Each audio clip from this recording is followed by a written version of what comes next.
ouvirão, estudarão a mensagem. Espero que você também seja muito abençoado. Glória a Deus. O tema dessa noite é caminho sem volta. Se você, olha só, presta atenção nessa pergunta. Se você ganhasse uma passagem para viajar, só de ida, você iria?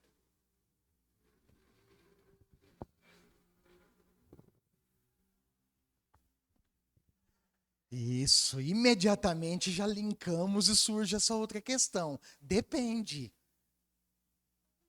Para onde? E se você, além de outros fatores, como por exemplo, família, filhos, se você não tiver com a sua família, ou se tiver com a família, mesmo assim, trabalho, compromisso, como é que é? Deixa tudo, não volta mais. E se você soubesse que o destino é a morte, você iria? Pensa bem.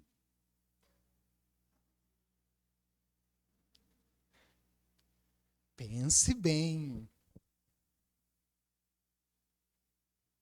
Abra sua Bíblia comigo, Evangelho de Lucas. Ô Gui, não é esse não. Tá com a data de hoje. Caminho sem volta.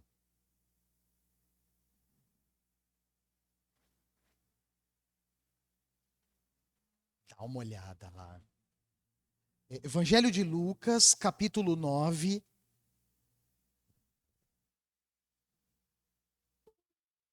Nós faremos a leitura dos versos 57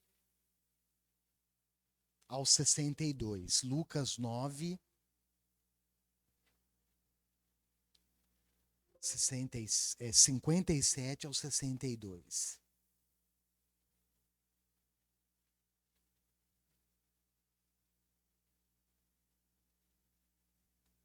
Deu certo, Gui? Achou? Isso. Caminho sem volta. Quando andavam pelo caminho, um homem lhe disse: Eu te seguirei por onde quer que fores. Jesus respondeu: As raposas têm suas tocas e as aves do céu têm seus ninhos. Mas o filho do homem, ele estava se referindo a ele mesmo. Essa expressão, ela se repete nos evangelhos e Jesus se refere a ele mesmo. Esse é um título que ele mesmo confere a si mesmo, filho do homem. Mas o filho do homem não tem onde repousar a cabeça. A outro disse: Siga-me. Mas o homem respondeu: Senhor, deixe-me ir primeiro sepultar meu pai. Jesus lhe disse: Deixe que os mortos sepultem os seus próprios mortos. Você, porém, vá e proclame o reino de Deus. Ainda outro disse: Vou seguir-te, Senhor, mas deixe-me primeiro voltar e despedir-me da minha família. Jesus respondeu: Ninguém, grife essa palavra ou memoriza ela aí. Ninguém que põe a mão no arado e olha para trás é apto para o reino de Deus. Puxa, que palavra forte, né? Que palavra firme.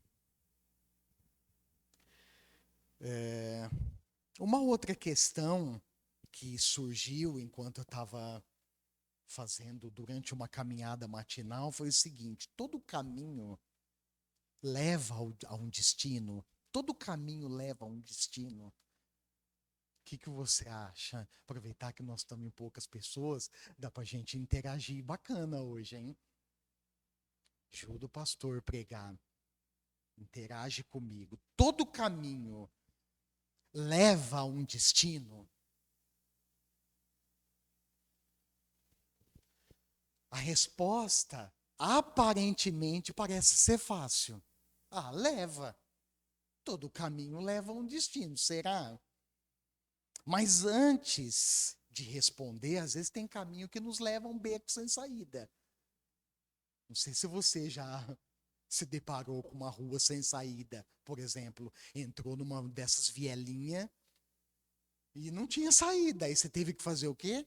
Dar meia volta, ou no linguajar dos motoristas, faz o balão e retorna. Então a resposta aparentemente parece ser fácil, mas antes a gente precisa fazer outra pergunta.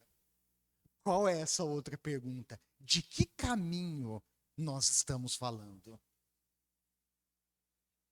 Se restringirmos essas perguntas a perspectivas humanas, como por exemplo uma viagem familiar, planejada, desejada, a resposta seria sim. O caminho que a gente vai pegar vai nos levar a um destino. Seja ele qual for, uma praia, um resort, a casa de um familiar, enfim. Desde que nós planejemos essa viagem. Você já fez uma viagem sem planejar? Quem já fez? Sinaliza aí, levanta a mão. Já? Deu certo ou deu ruim?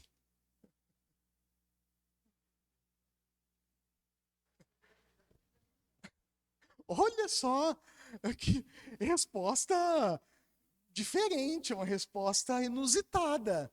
Vê, às vezes é melhor do que como se tivesse planejado. Olha só. Pois é.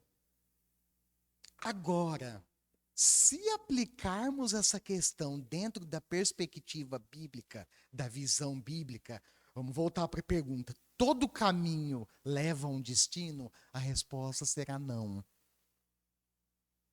A resposta é não.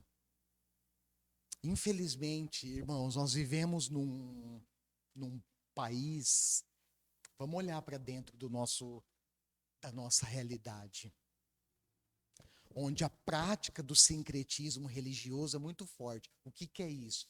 Sincretismo, a palavra sincretismo significa mistura. Então, por exemplo, no Brasil há uma mistura de religiões muito forte. Mistura de conceitos e práticas culturais e religiosas que se misturam. E isso revela um perigo de contágio muito grande. Inclusive porque o ser humano tem uma tendência à idolatria. Nosso coração, lá em Gênesis capítulo 6, está escrito isso. Que o coração do homem é inclinado depois da queda. O coração do homem se tornou inclinado para o mal. Por isso nós temos uma tendência enorme de aderir a práticas idólatras. Isso acontece no Brasil e acontece em outras partes do mundo. No Antigo Testamento, abre comigo a sua Bíblia, de novo, por favor, lá no livro de Êxodo. Êxodo, capítulo 32.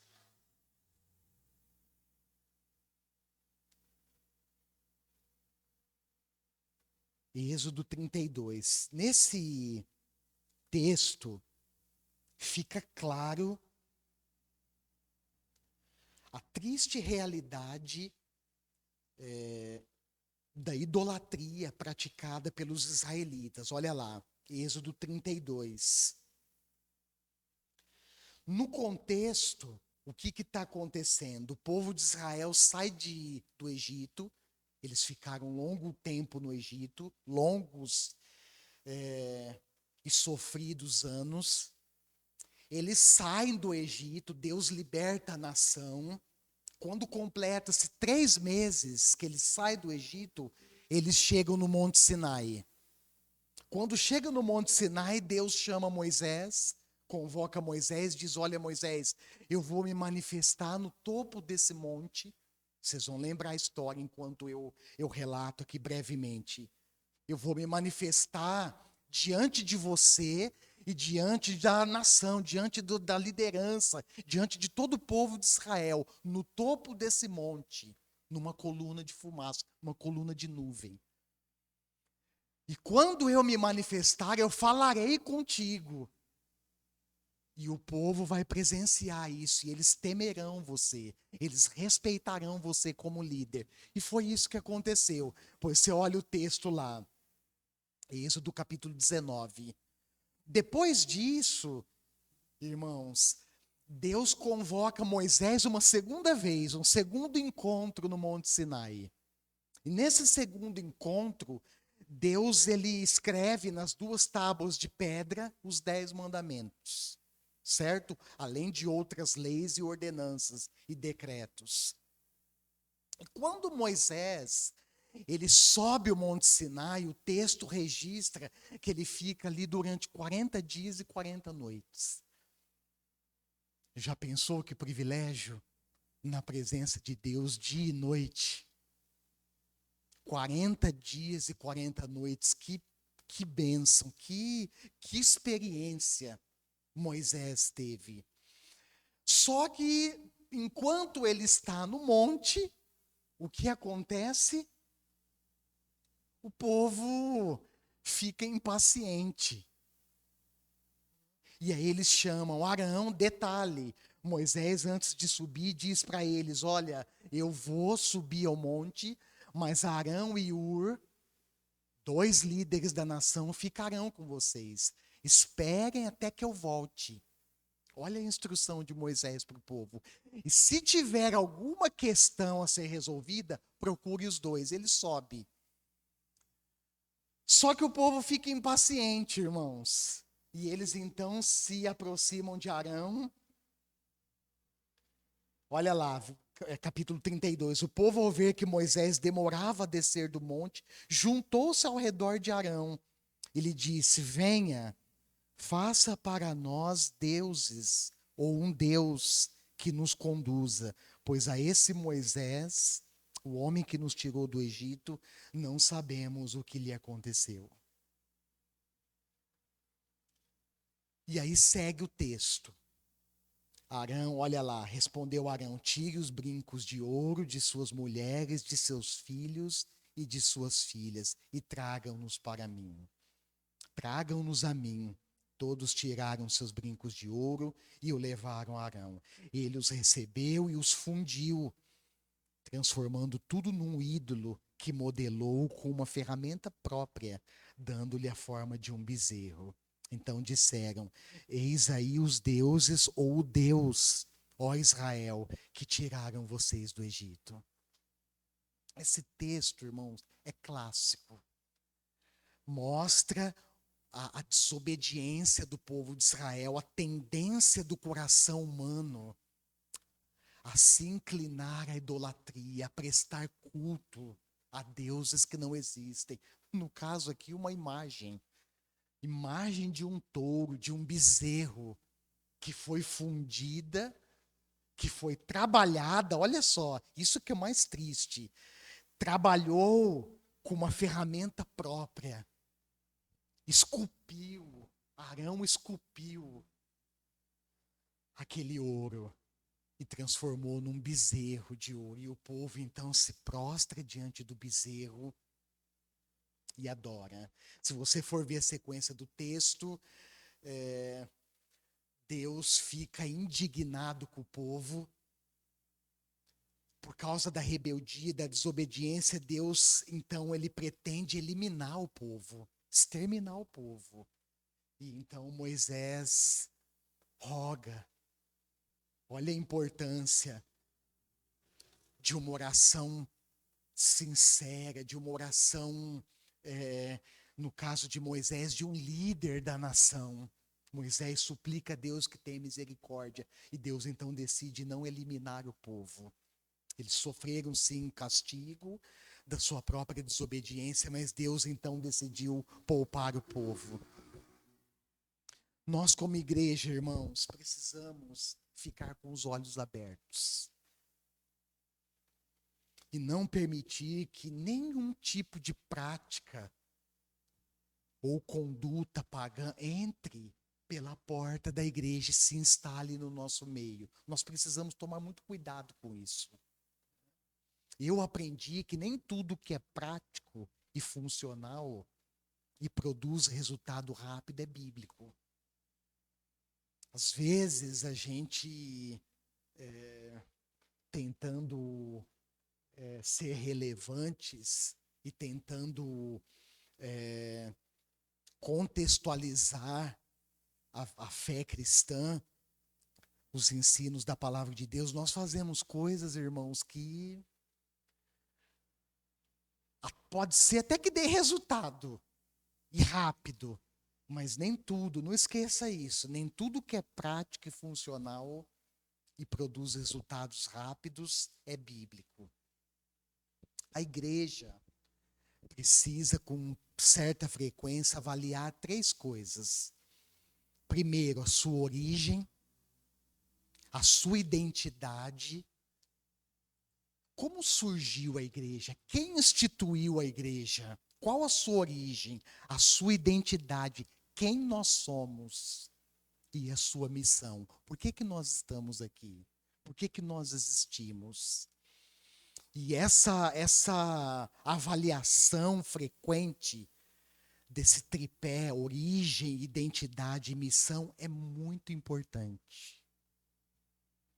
Por quê? Para percebermos se realmente nós estamos vivendo em sintonia com as ordens de Jesus. Nós não podemos esquecer, irmãos, e nem confundir que a igreja não é um clube.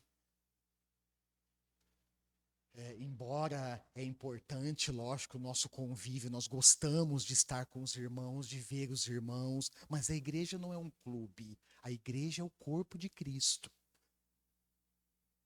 E cada um de nós formamos a igreja. Cada um de nós temos responsabilidades em preservar a origem, em viver de acordo com a identidade e ser responsável em relação à missão. Olha só, no Evangelho de João, lá no capítulo 14, se você puder e quiser, abre comigo, João 14. Após encorajar Jesus, depois de encorajar os seus discípulos, não foram os discípulos que encorajaram Jesus, ele encorajou os seus discípulos antes da sua morte. Olha só o que Jesus diz. Ele afirma ali, João 14, a partir do verso 2. Na casa de meu pai, olha a afirmação, há muitos aposentos. Se não fosse assim, eu lhes teria dito: vou preparar-lhes lugar. E se eu for e lhes preparar lugar, voltarei e os levarei para mim, para que vocês estejam onde eu estiver.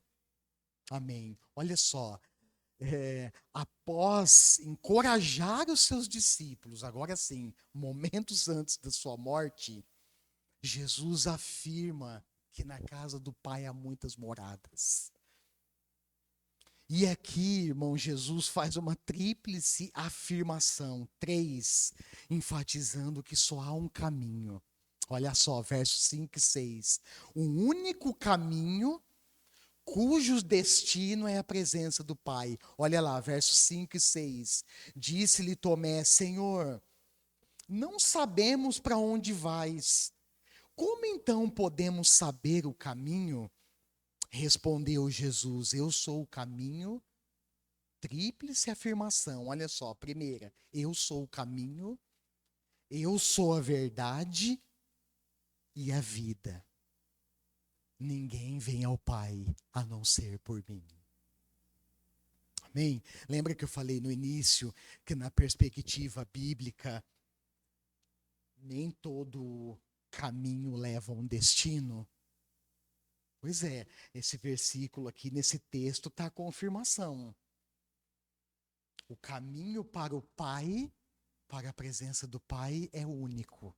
Quem é esse caminho? Jesus.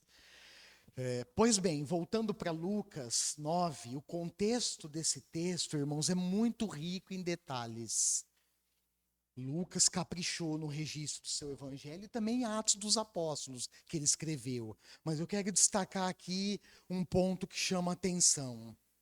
Durante a formação dos seus discípulos, Jesus sempre foi realista.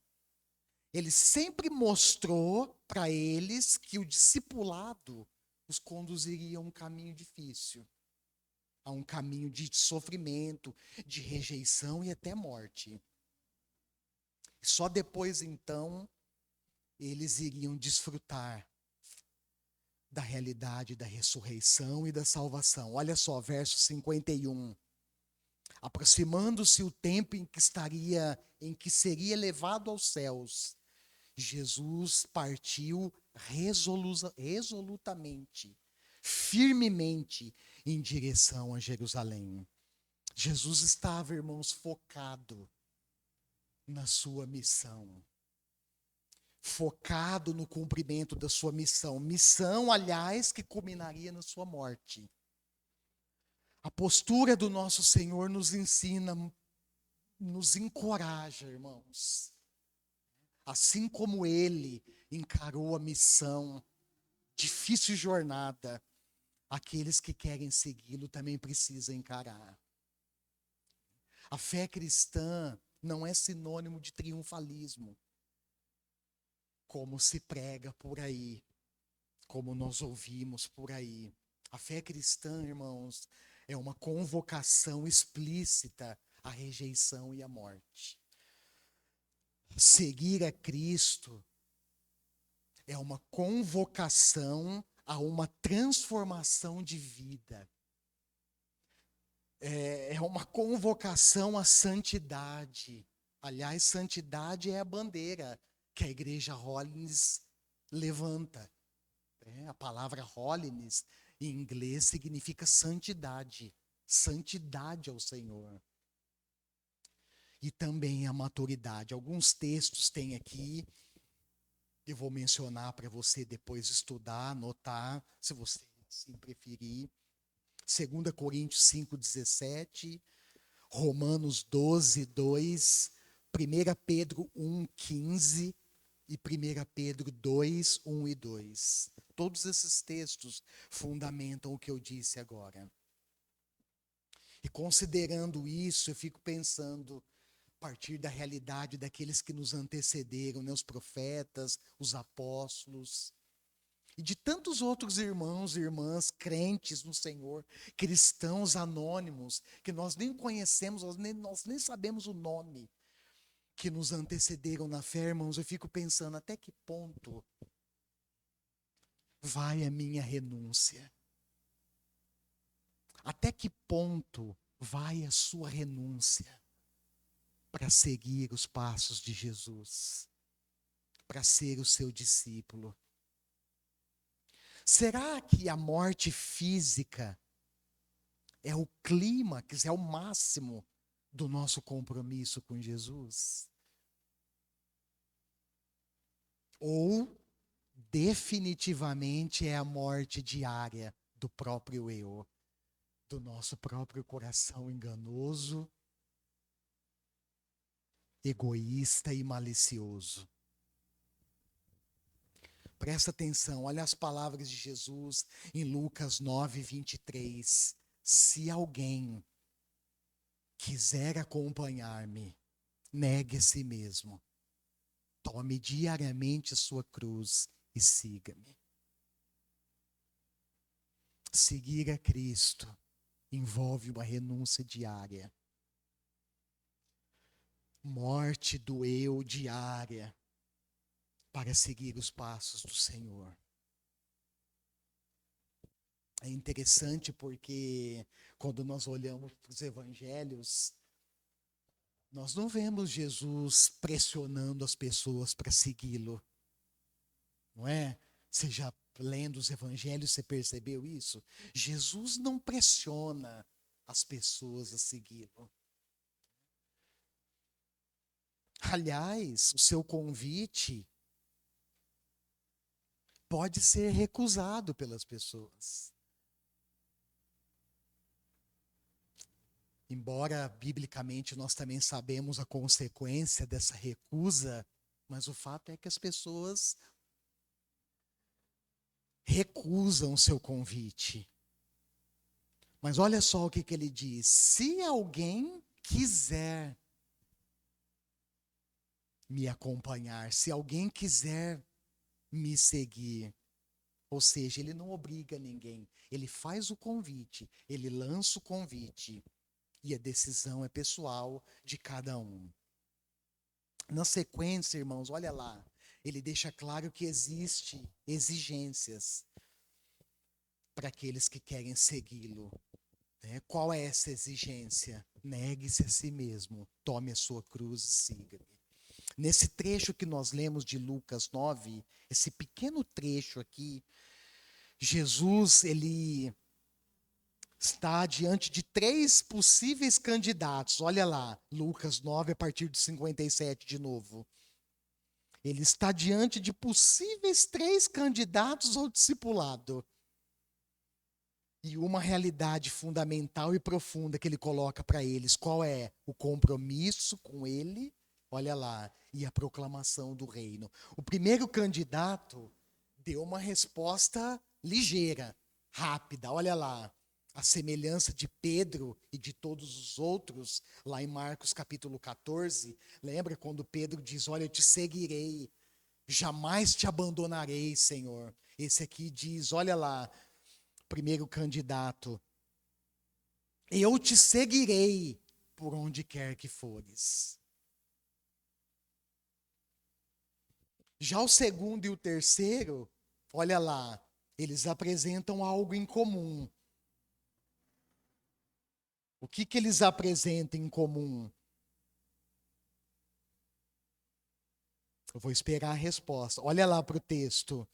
O segundo e o terceiro candidato.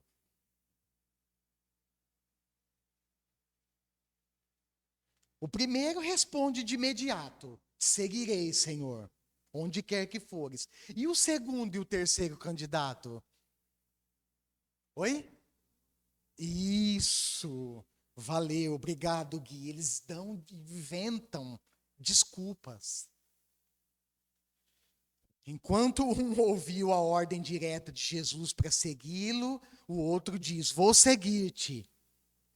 Enquanto a desculpa de um, olha lá, era primeiro realizar o funeral do seu pai, o sepultamento do seu pai, e o outro era se despedir da sua família. Qual é a resposta de Jesus? Mais uma vez, direta e clara, prioridade. Olha lá, versículo 60. Você, porém, vá e proclame o reino de Deus. O que Jesus está esperando, irmãos, desses possíveis candidatos? Compromisso, atitude, prioridade. O discipulado vai além do nosso interesse, ultrapassa a esfera do nosso interesse pessoal. Aliás, não tem nada a ver com o nosso interesse pessoal. É uma ordem de Jesus. E nós temos que ter consciência e obedecer.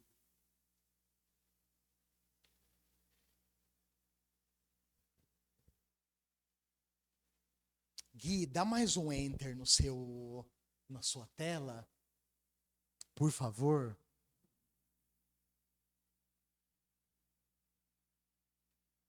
Acho que tem mais aí, não tem? Isso. Não sei se dá para os irmãos visualizarem, mas eu quero encerrar, quero fechar com mais um, Gui. Isso. Volta o outro. Dá para visualizar bem, irmãos? Talvez não dê para visualizar com tanta nitidez, mas o que é isso? Isso é um modelo de arado de madeira. Isso, obrigado. Isso é um modelo de arado que eles utilizavam, muito usado na agricultura familiar antigamente. Eu quero encerrar com isso. Quero encerrar dizendo que seguir os passos de Jesus é um prazer, mas é também um grande desafio, irmãos. Não é fácil. É um caminho sem volta. Lembra da viagem, da passagem só de ida e não de volta? Eu acredito que é exatamente isso que Jesus transmitiu aos seus discípulos. Ele foi realista. Ele fez questão de mostrar para eles a verdadeira face do discipulado, que segui-lo é abrir mão dos seus próprios interesses para cumprir a missão que o Senhor nos deixou. Olha lá no verso 62, ninguém que põe a mão no arado e olha para trás é apto para o reino de Deus. Na nova tradução, na linguagem de hoje, está escrito assim: quem começa a arar, volta lá, Gui, deixa na imagem, quem começa a arar isso, a terra, e olha para trás, imagina, você com a mão no arado, o animal seguindo o curso e você olhando para trás. O que vai sair ali no caminho? Vai sair os sulcos, ou seja, a abertura no solo, ela vai ficar toda tortuosa. Olha só, quem começa a arar a terra e olha para trás, não serve. Olha a versão na nova tradução, na linguagem de hoje, não serve para o reino de Deus. Essa ilustração do arado, irmãos, aplicada ao discipulado, nos ensina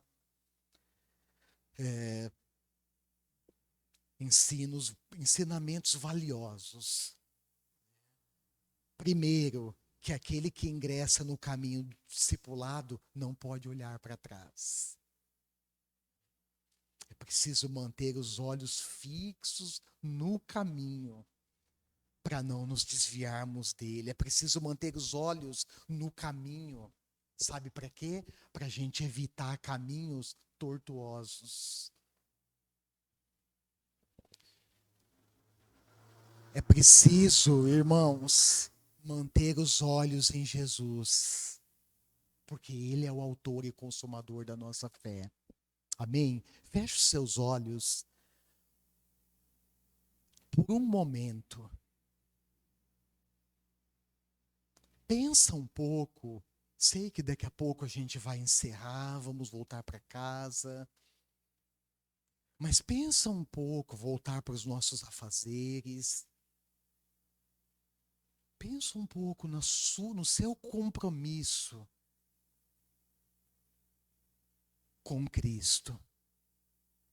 Se você puder fazer um exercício, ainda que rápido, mas muito importante, tenta puxar na memória, resgatar na sua memória agora, o seu encontro com Jesus. Primeiro dia que você se encontrou com Ele, entregou a sua vida a Ele. Tente resgatar isso. Agora pense, hoje, qual é o seu nível de entrega nesse compromisso?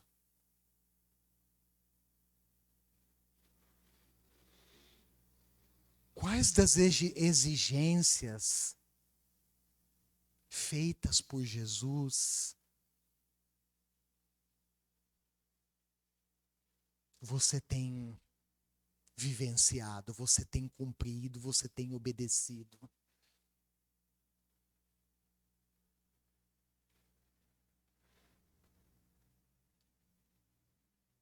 Senhor, muito obrigado